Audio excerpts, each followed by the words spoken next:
We came to air. I spoke with syndicated columnist and author of the book Things That Matter, Charles Krauthammer, who says this is a critical moment between the United States and one of our best allies.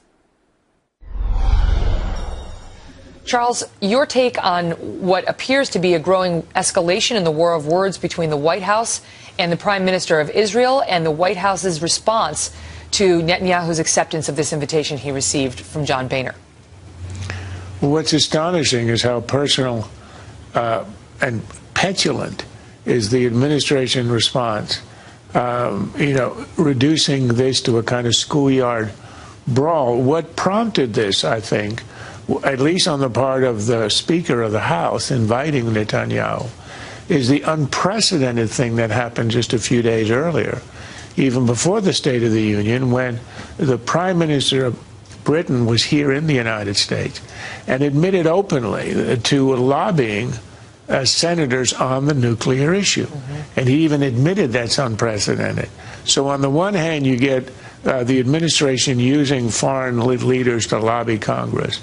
And on the other hand, you're saying that it's somehow illegitimate, lack of protocol to invite the Israeli prime minister. And remember, the stakes are so different. For the British, this is sort of an abstract issue, possible threat way down the road. For the Israelis, this is life and death. The Iranians openly declare their intention, their mission to eradicate Israel. They write on their missiles, death to Israel, and they are obviously developing a bomb. So for the Israelis, this is whether the Jewish state will exist and whether another 6 million Jews will be wiped out. That's a very serious issue. I think the Prime Minister has a right to speak on it at a very critical moment in these negotiations. It's clear that the White House doesn't appear to like Netanyahu. Not sure if Netanyahu feels much for Obama and Kerry, President Obama and John Kerry either. But the sort of petulance in the response about he better remember that Barack Obama has another year and a half left in office. I mean, have the relations between the United States, the White House, and Israel been this tense in recent history? No, I don't think so. I think this president has less personal sympathy for Israel than any president in the history, the near 70-year history of Israel. And I think it shows. I mean, look at the way he's treated Netanyahu early in the administration, long before any of this. He had Netanyahu leave the White House by a rear entrance. The way that they have reacted whenever there's been some kind of argument over policy, they immediately have made it a personal issue.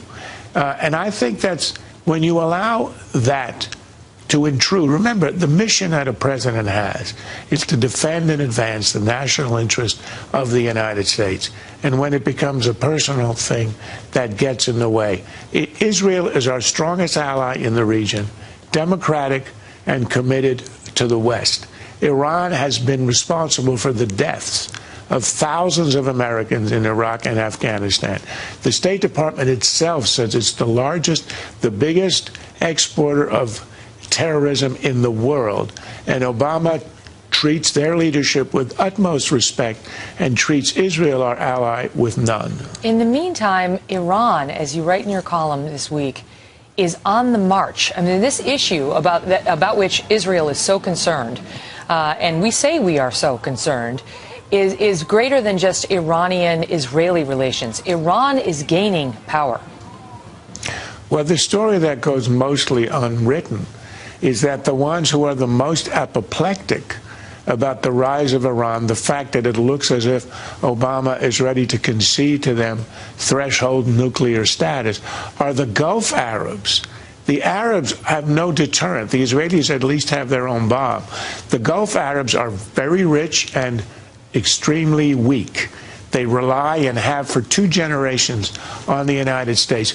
They not only see Obama essentially conceding the bomb to Iran, which will make it dominant and hegemonic in the entire region, but they look around and they see Iranian influence intruding itself in a whole stretch of states going all the way from Iran to the Mediterranean, Iraq, Syria, Lebanon, and now, as of yesterday, Yemen to their south. If you look at the map, you see our friends, the Gulf Arabs and the Jordanians, they are now surrounded by Iran and its satellites.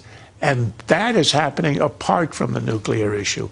And they look at this and see the United States, this is in the Arab view, having abdicated and having withdrawn and now ready to go all the way and to allow Iran to go nuclear.